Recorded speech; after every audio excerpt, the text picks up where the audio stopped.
Are you one of the lucky few that seldom doubt or criticize yourself? Well, the chances are probably not. It's one of the most common limiting factors in all of humanity. But what if you could learn to reduce and almost eliminate this common enemy in your life? And to do it with simple steps that are proven to help you. Would you be willing to learn them? Would you be willing to use them? If so, if you actually want to stop criticizing and doubting yourself, then join me on today's Life Design podcast for our Mental Health Mondays episode, where we're going to teach you proven techniques that can help you do just that. If you haven't already done so, please subscribe now so you can join us on every episode. We truly appreciate it. And be sure to engage in the comments section of your favorite platform for your chance to be invited as a guest on one of our episodes. Hello, you wonderful humans. Welcome back to the Life Design podcast and our Mental Health Monday series. I'm Michael Borland, aka Coach Michael, and today I'm going to be your guide on this journey from self-doubt to self-love, because today we're going to tackle this beast that we all battle. You know, that little relentless little voice that loves to whisper, or sometimes to even shout things like, "You're never good enough," "That's a total disaster," or "You can't do that." You know, that wicked little beast in your head. I say it's time that we turn that critical voice into our own personal cheerleader, into our own best friend. Based on what I just said, don't think this is going to be some touchy-feely episode where I'm saying just think positive, because that's not what today's about. I'm no stranger to that inner troll in our heads, even after decades of working at it. There are still days I have to fight that within myself, within my mind. But here's the thing. Our negative self-talk, it can seriously mess with our mental health and our emotional health. And it can leave us feeling anxious or depressed. It can even make us feel like we're some total imposter in whatever life we're living. But it's time to say enough is enough and to silence that lying little self-critic. Because I know we've all got it in there. It's time to take control of it. So think of today's episode as your own personal guide to becoming your own cheerleader. And guys, if you're freaking out over the word cheerleader, then becoming your own best friend. Get that critic, that way that you think, to become your best friend instead of your worst critic. Sound good? If it does, buckle up, because we're going to get real on some stuff.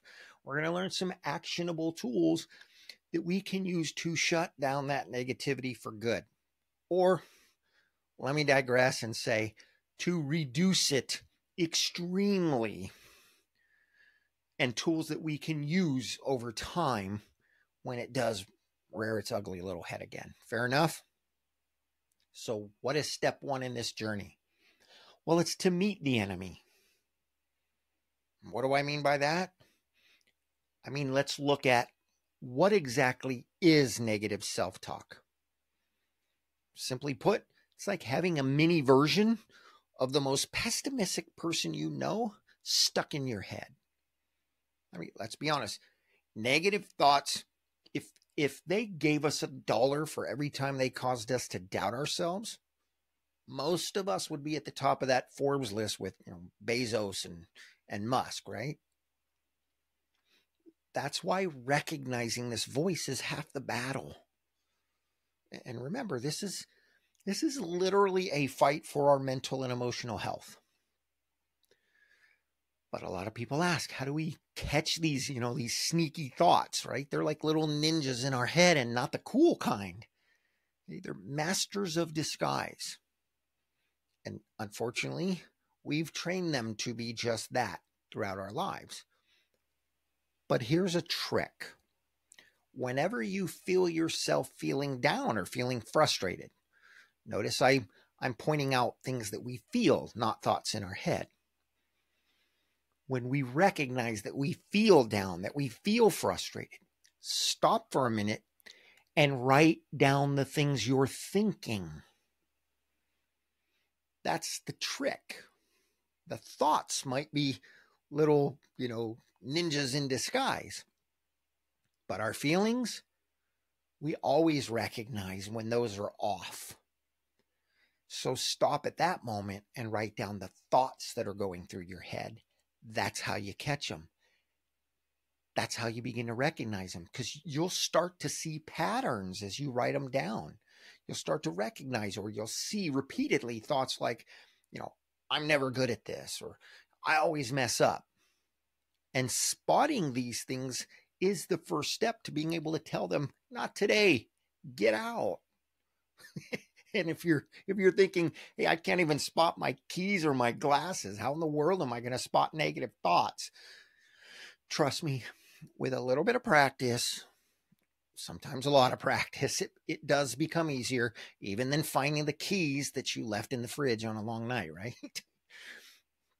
Look, you're probably thinking, give me some examples, right? Give me something that makes sense to me. Fair enough.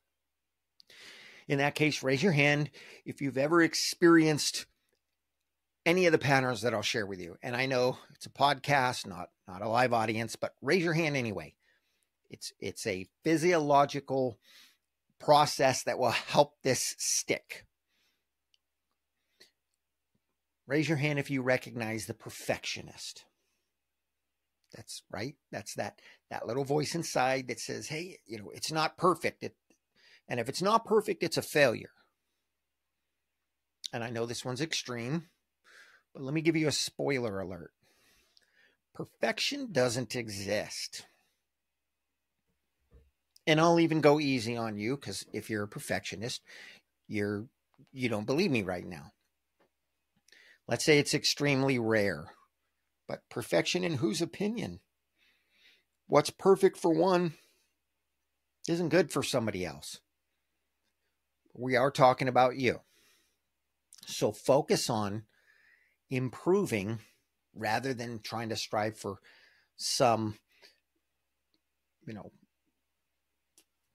idea of perfection. We'll leave it at that. Number 2, I'm going to call the catastrophizer. The one that says this tiny little mistake, it's going to ruin my entire life. It turns an, as we say, an anthill into, a mountain. Newsflash, it's not going to ruin your entire life. Probably not going to ruin more than a couple of days, or, actually it won't even ruin them. It just makes things seem more challenging when we make a mistake. And I know some mistakes are big. I get it. Some mistakes turn our lives upside down. I get that too. Believe me, I've made many of them. But life goes on. You will recover. You will come out of it. You will find ways to move forward, to find a new dream, to whatever it is that mistake, that error cost. It can be figured out, and life can be good again. We just got to be willing to recognize that and move on. I'll share one more. I'll call it the comparison trap. We hear this all the time. Hey, everyone else is so much smarter, funnier, more successful. They're better at me than this. Stop comparing yourself to other people. Okay? You are you. You are unique. You have your own skills. You have your own, skill set, your own way of doing things. You are your own person. And for most of you, I would venture to say all of you, there are parts of your life where you are awesome. And it's learning to focus on those and build off of them that make the difference.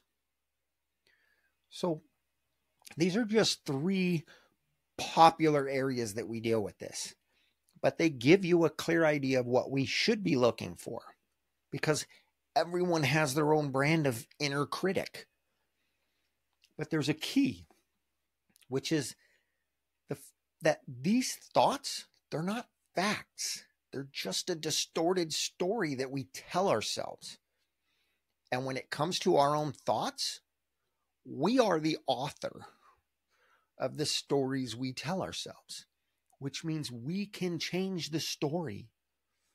Now, if you think like me, there's a much more powerful author that handles a lot of things in life. But when it comes to our thoughts, when it comes to the stories we tell ourselves, we are the author and we can change that. So let's move on to the fun part. It's science time, baby. Don't worry, it's going to be painless. But it is time to turn the tables and to give our minds and to give our emotions a bit of a break. So the first thing we're going to look at are cognitive behavioral techniques. Because our brains, they're wired for negativity. Okay, it's a survival thing that, our caveman ancestors, needed to be extra cautious. But in today's world, it backfires on us. You heard me say this last week. It makes us see threats that don't exist, threats that aren't real in our day and age or in our world. But we've trained ourselves in this way. So imagine that you're a detective and your job is to find evidence against negative thoughts that you have. Maybe it's I always mess up. Remember that time you nailed that project? I don't know what project it was, but you do. Something recently or maybe even long ago that you just nailed it. Everything came together just the way you wanted it to, or maybe even better. That memory, that situation, in and of itself, is evidence to the contrary that you always mess up. That, my friend, proves that those habitual little criticisms that we have run through our minds, that they're lies. And we deal with this dozens, sometimes hundreds of times a day. But the truth is, you don't always mess up. The other truth is, every one of us messes up sometimes. This is how we learn. This is how we grow. This is how we get better. If everything goes smoothly for us all the time, we get lazy. It's human nature. So that type of thought, it needs to be permanently eliminated from our minds and from our speech, never to return. So how do we learn to recognize these thoughts consistently? Well, I just gave you one idea. It's to start to recognize how you feel. And when you're feeling anxious, when you're feeling down, when you're feeling frustrated, stop and write down the thoughts that are running through your mind. Okay, this is where mindfulness comes in. And you probably heard me talk about mindfulness quite a few times, but mindfulness is not just for the yogis. And I'm not talking Yogi Bear either.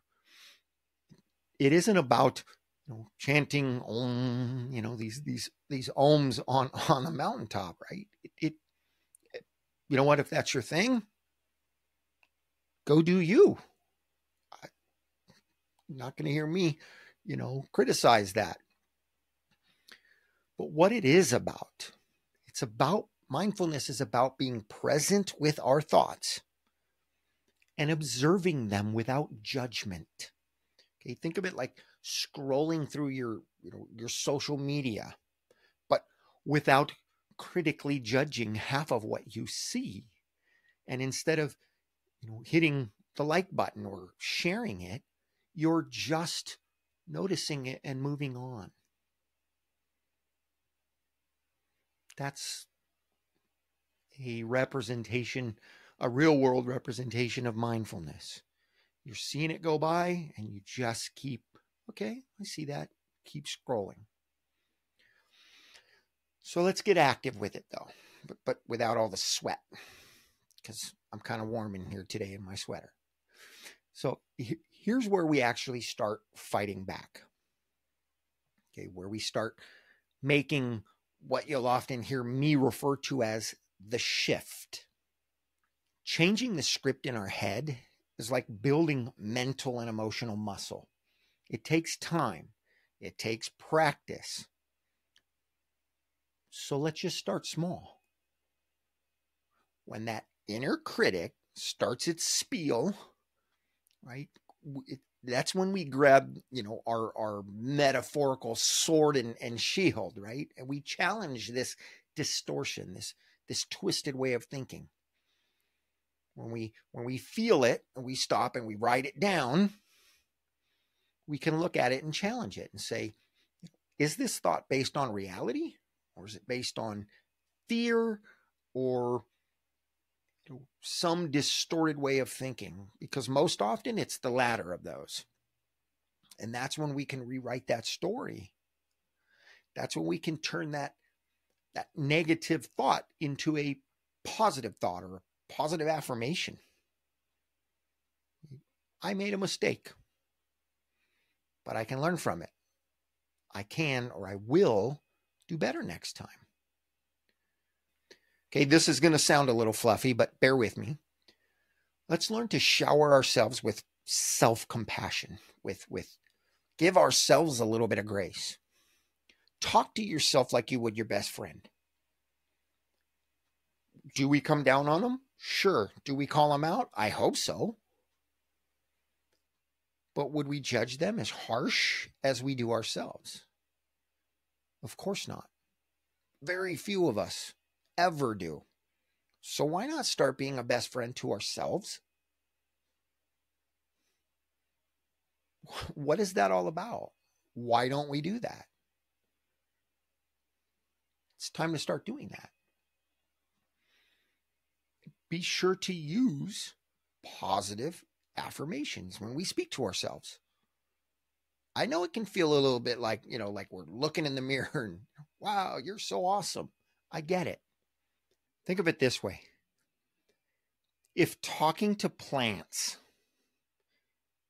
positively can help them grow and grow healthy, which, by the way, is proven to work, then imagine what a few kind words to yourself, each day throughout the day. Imagine what that could do for us.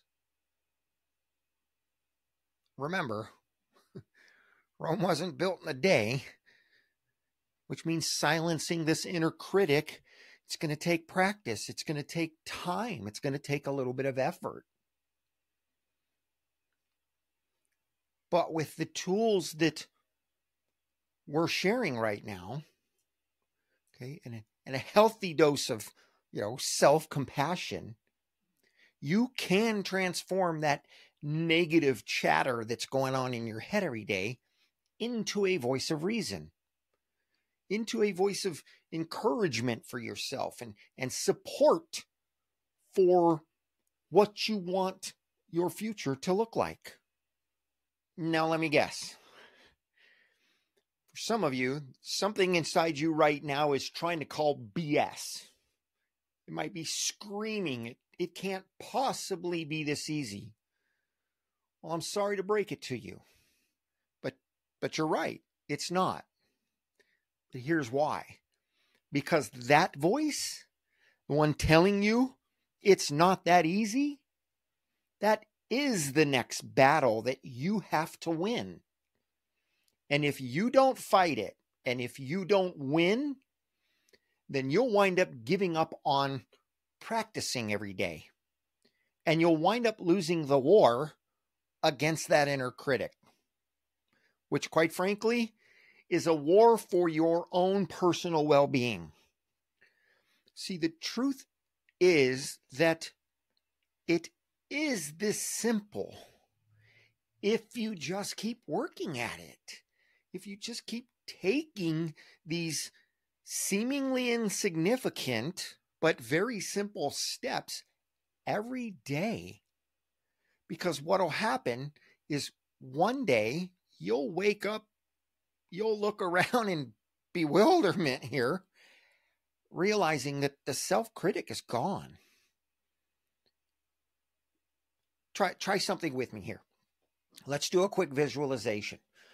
Close your eyes if you can. If you're driving, you can still do this. Just do it with your eyes open and pay attention to what's going on. But just imagine your ideal future self. More confident, happier, radiating more positivity and more opportunity. See yourself achieving your current goals.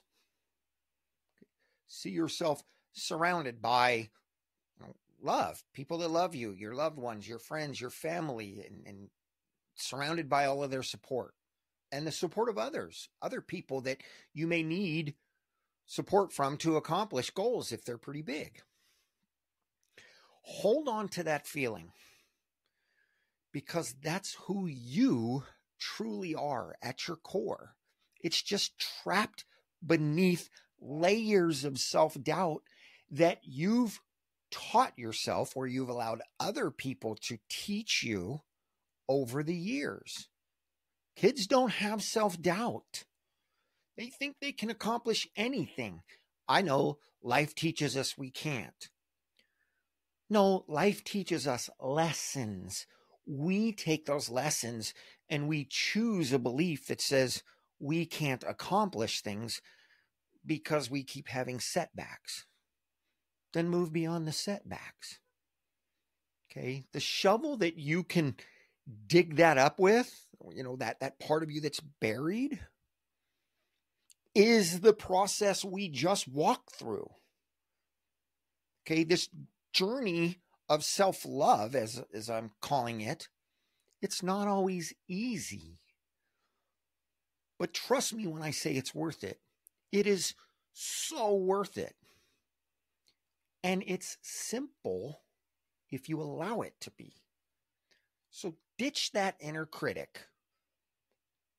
When you do this internally, when you take these steps, internally it helps build resilience against the outside world's negative, thinking, against the negative energy that is out there. So embrace your own internal awesomeness and go rock your world. Yes, life will throw you some challenges.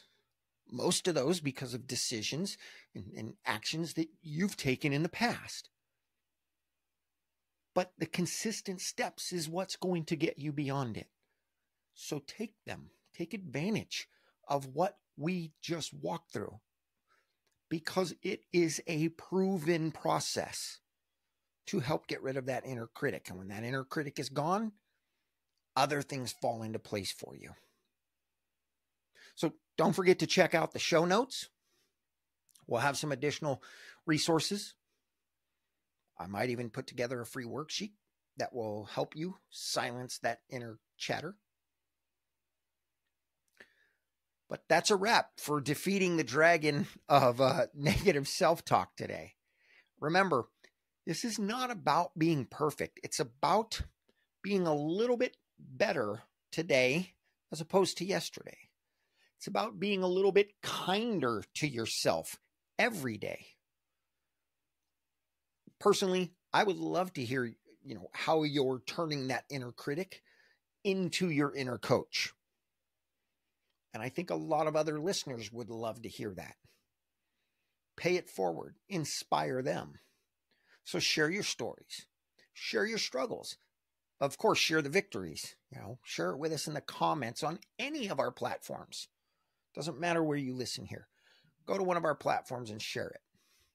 Because every step forward is worth celebrating. So let's celebrate together. Thank you for tuning in today. If you found this episode helpful, please like it, share it, subscribe, follow, but engage with us. Share this with someone who might need a little nudge towards some positivity, might need some help. You never know the long-term benefits that you sharing your story may have on someone else's mental or emotional health.